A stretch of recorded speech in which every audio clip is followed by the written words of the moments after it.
Right? So we were talking about the Ikkyo curve. Let's actually do a little Ikkyo. And let's start with static.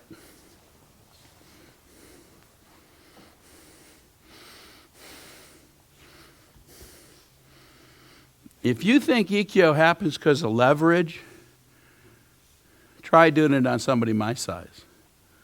It has nothing to do with that. This is touching the center. This is touching the center. Then I'm going to take this touch. You see I'm in? I'm going to put it back here behind his head. Not at him, through him.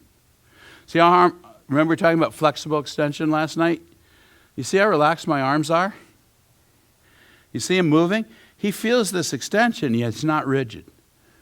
Because if it was rigid, he could push back, and he'd hit me.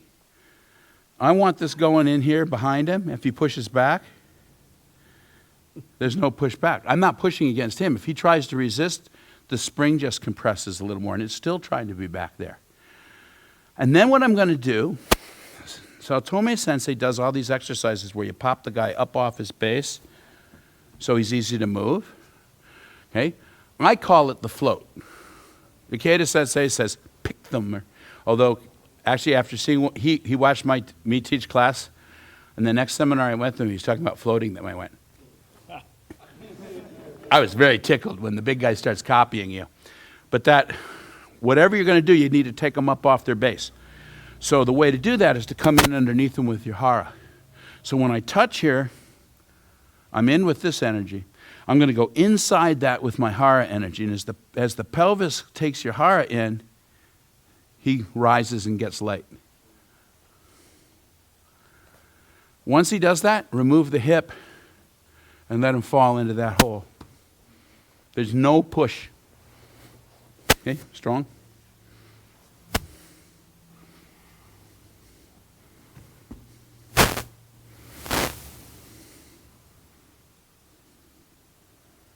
There he goes. So he's fallen into the space, and then I remove, and this just, okay? So Yamaguchi Sensei, who was Satomi Sensei's first teacher before he became an Uchideshi Bo Sensei, and he was Gleason Sensei's teacher, and we were talking about Endo. He was Endo Sensei's teacher. Yamaguchi was one of the great giants of post-war Aikido, and to my way of thinking, the guy that I saw in post-war period, whose Aikido I most wanted to do, okay? He said, no technique should take more effort than the weight of your arms resting on your partner. So,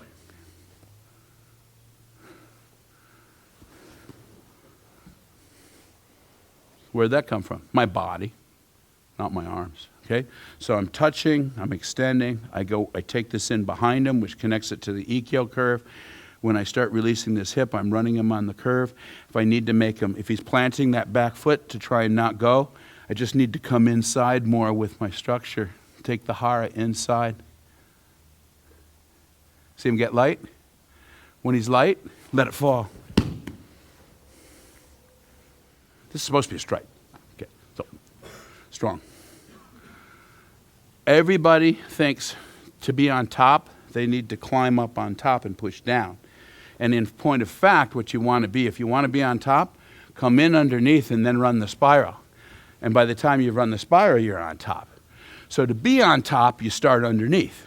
And this makes sense from the standpoint of the technique, because if you're doing this, what are you really dealing with? You're kind of dealing with the arm. What was the real technique? In the old days, okay, he comes to strike me, this protected, this came in and broke the ribs. Look at that line. So don't have a different line when you're doing the Ikkyo and when you're doing the Atemi. There's the line. If I'm not going to hit him, it just comes up and connects there or here. But it's still the same line. That Atemi doesn't come from out here, it comes right here. So when he raises his hand to strike me, there it was. I could have done the hit. I could have done a hit to the nerve bondo. Could have done all sorts of stuff. Actually, one of the ones they used to do in the old days was take this up, and instead of bringing this in here, they bring it right up. He wouldn't even see it coming till it hit him. There's all sorts of, but you notice that curve? Not this. So everybody, don't do separate things when it's a strike and when it's a throw. They should be unified. This is actually a bad throw. There's the strike, there's the connection, and then when it rotates, oh, look, I'm on top now. Does that make sense? And then when he's down, don't try and hold him down. Rest on him. Now, for him to get up, what does he have to do? He's got to find a way to get his hips underneath his shoulders and start to get his back straight so he can stand up. So instead of trying to hold him down and fight that, there's your Ikkyo curve. So every time he tries to come up, I run some stuff outside that. Every time he tries to get his feet underneath him, I run it out. And then eventually, of course, being the smart young man that he is, he says, ha, ha, ha, I know what he's doing. And he starts to take that foot and put it out there. So when I try and do it, it hits structure. So guess what I do when he does that? I go this way, and he falls on his face there. See, the foot's out there, and he's... So either way on the Ikkyo curve, out, back, and then if you really, what happens is they realize they can't fight you. So if they're really smart, they relax here, really get their hips down, and they bring their hips forward under this. And then they stand up. And the good news is you don't have to fight that. Come back again. Because when they do that, I release this hip, and that's a hole right there, and they fall that way. So don't fight them to hold them down. Run the Ikkyo curve back and forth, and then if they finally start to correct, release there, and it falls back where they used to be one step earlier. It's much easier than trying to hold you big boys on the floor. So, kokidosa. Remember we're talking about the elbow coming in, the shoulder being relaxed, the shoulder heavy, elbows heavy, tailbone heavy, hara moving in. And if the elbow goes into him, he's rising. You already know how to do this because we were already doing it. Last night, everybody did this. It's not different. It's just a different connection point. Did you ever ask yourself why you do kokidosa all the time? Osas used to do it every class. Every class. That was the end of every class. And at Hombo, very often it still is. Why? Because it's a core movement. I'm relaxed as can be. I'm coming in underneath. Okay? So there's the atemi. Whoom! There's the float. Whoom! Here's the release. So why'd I do the throwing from underneath thing before we did this? Gosh, I didn't notice that. It wasn't accidental. When I come in here and I float him, he's using me for support. When I rotate and take the support away, he's fallen into the space. It's not different. It's just a bigger spiral version of what we did here. Okay? So I'm underneath him and I have him light. If I release that, he'll reorganize. Not only will he reorganize, he'll bring that other hand into my face. Because he really would like to be there. So I'll take that energy that really wants to be here. Okay, now don't, just start to bring it in. See, and that wants to come here. Okay. Now don't try and slip it. Okay. If I tip you, then come in and hit me right now. Okay. I'm not saying you couldn't do that, but I don't want to do that right now. Now you're slipping it. Let me tip you, and then if this were to disappear, that's where his energy wants to be. So what happens if I take that and I just move it over here? It goes into the hole. See, so I come here and boom. So whose energy is that? Mine or his? It's his. I'm hardly doing anything. This is the guy who came in and tried to hit me. So I went inside that when he raised, and then I released it. How hard am I working?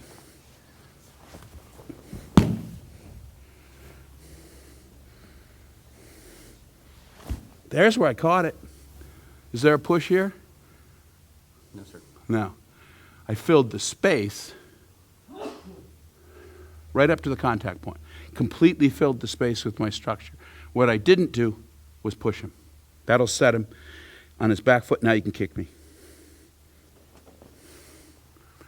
You see what I mean? No push. touch, rotate. That's what we did before. We found the seam, and we rotated. Well, I'm not doing anything different. Touch, rotate. And then when he's ready to fall, let it fall.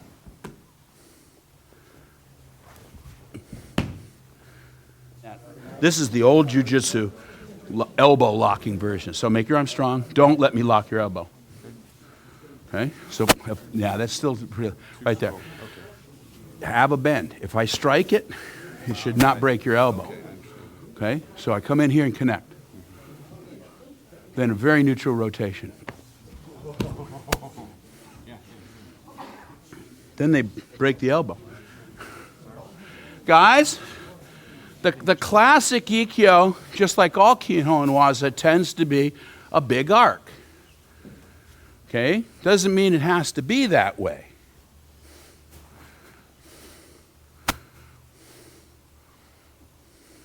He's not raising the arm. I can't get in underneath it and float him easily. So I just come in and touch. This is old style jujitsu. There's the touch. There's the up. Here's the release. Okay? If I keep the hand when I do that, I have the elbow lock. They're Hiroshika block prints of guys doing this on. Okay? No more big arc. Big, beautiful. That came from sword. He's got his hands on his sword, and he raises his sword, and I get in here and take that whole thing down. You notice the sword's out there and I'm not getting cut. That big arc was a sword thing. Okay? People very rightly point out all the time that nobody in mixed martial arts or karate does that strike. That's a sword strike that we're choosing to practice without the bokken. Okay? So that lets me get underneath like that. More likely, he threw this punch at my face. There's the hit. Boom, he's hit. Boom, I hit him. Where's the Ikkyo? Right here.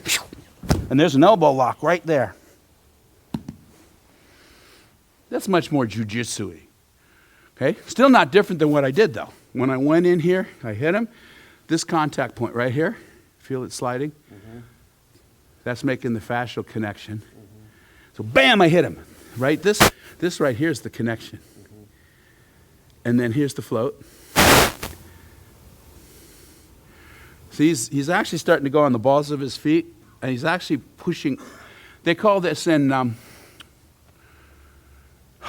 Chuck Clark sensei anyway, I don't know if in judo, call it thrusting. If I can shift his balance, there's a point where to keep his balance, he starts pushing with his feet. And if you watch somebody, that's when you start seeing, and they'll actually, like I've had people trying so hard not to fall over, they careened through the wall, smashed into things. That's a very common thing, is that they push up to not lose their balance. Okay? So when I come in here and I smack him, and then I float him, now he's up, then I release back here and he's down.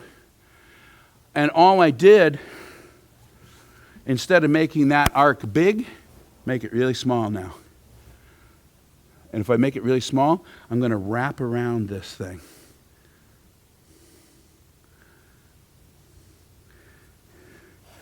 And now I totally have his joint locked when we hit here. That's just, it's still the same. Body mechanics are the same, size of the spiral smaller. Does that make sense? Okay, so for this one, aim at their head and let them come in underneath. Okay, bam, bam, bam, bam. And then release that. This is more classic style Shomanuchi Ikkyo. It's not that you can't do it off ski, because you can. Okay, he throws a punch.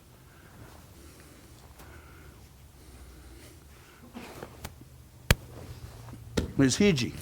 Still the same spiral. It's precisely the same spiral.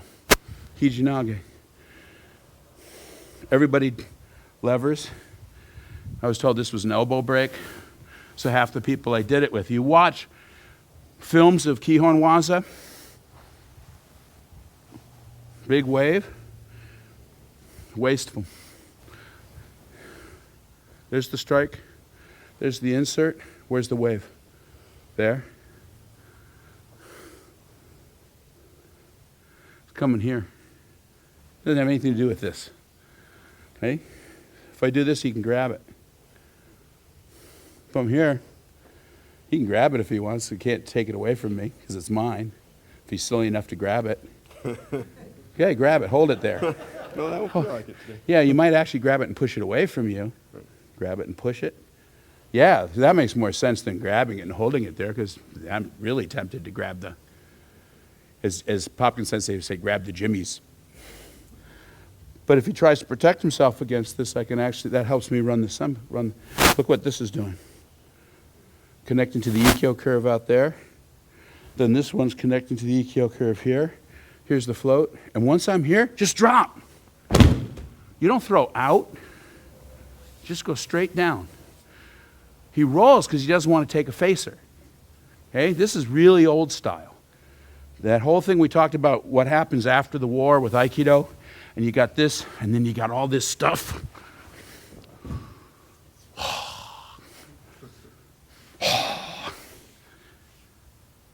Why?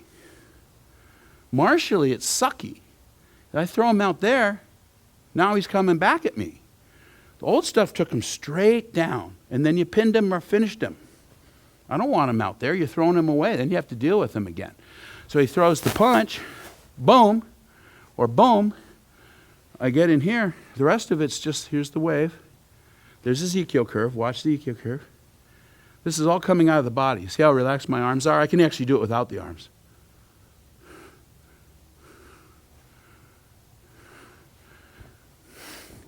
So he's getting less and less stable. If he gets that unstable, and then I drop, that's no arms. Okay? This is way more efficient than that whole thing. That's kind of Aikikai super. It looks really cool, but people from other martial arts laugh at it. Okay? What happens when you get all extended like this in many martial arts? They start attacking the arms. You got a guy with a knife, and you stick this out here. Okay? I got a knife. Stick that out there. I don't want to. First thing they do is chop off a couple fingers because you left them hanging out there. And then when you pull that back, they follow it in. You see how light touch it is? Now, if you go to cut me, you're going for something that's the core. Okay? Why leave this hanging out? You probably cut that first. Okay? Same as sword. You're out here. Guess what one of the main targets is? Front wrist. Because it's the thing hanging out there. They go for the front wrist all the time. And you have to learn how to handle that. That's fine, because that's the price of holding a sword. But you got to be aware of it. Does that make sense? So what I want is for him to come to here. If he's got a knife and he wants to stab me, he's got to come to here. Then when he comes to here, I'm inside. Boom! I drew him in. Remember you're talking about the instant when I accepted the energy of the attack? For a split second, I was where he could kill me. Then I wasn't where he could kill me. There's not a lot of difference between those two. O-sensei said, if you take the character for life and the character for death and you write them on either side of a piece of paper, in a real martial encounter, that's what separates them. So if I'm not willing to be here and die, I can't possibly be here and win. I'm going to be busy trying to escape. And that doesn't resolve anything. So it's the same thing with the Hiji. He comes in here. Let's actually do ski, not with knife, but okay, want you to see this. He comes in with a punch. Now make the step. Make a full step. Because if you try and start your punch from there, I'm going to hit you. Right. I'm going to make you come from over there and then get to me.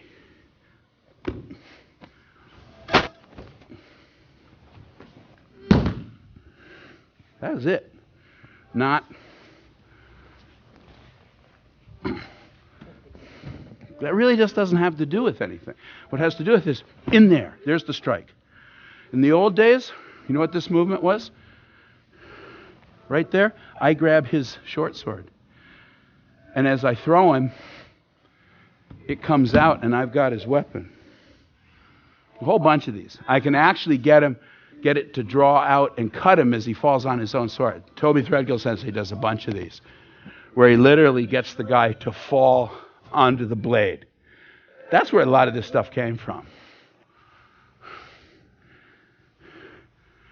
As he falls, the sword starts to come out of his saya, and as he falls away from it, I'm cutting everything. It doesn't have anything to do with hurling the guy 10 feet. Does that make sense? Okay? So, remember what we said. I'm in with my mind, and I don't evade this. The back hip needs to go to the same side of the line as the... So the feet are both on the same side of the line. I don't need to move out. I move in. We played with this during the Arimi class. The other thing is I just as soon decide when he goes, not wait for him.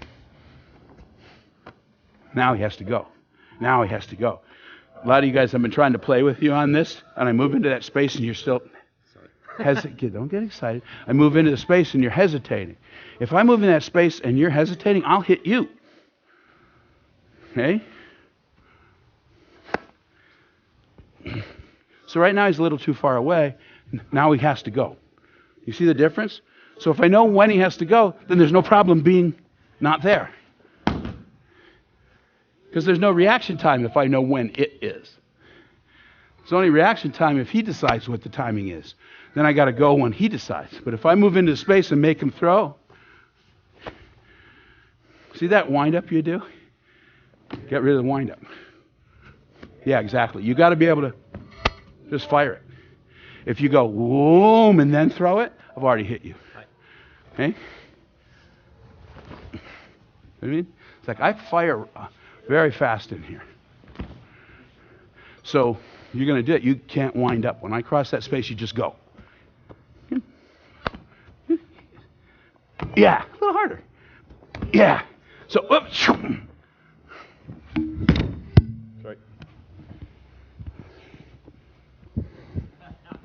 Okay, go ahead.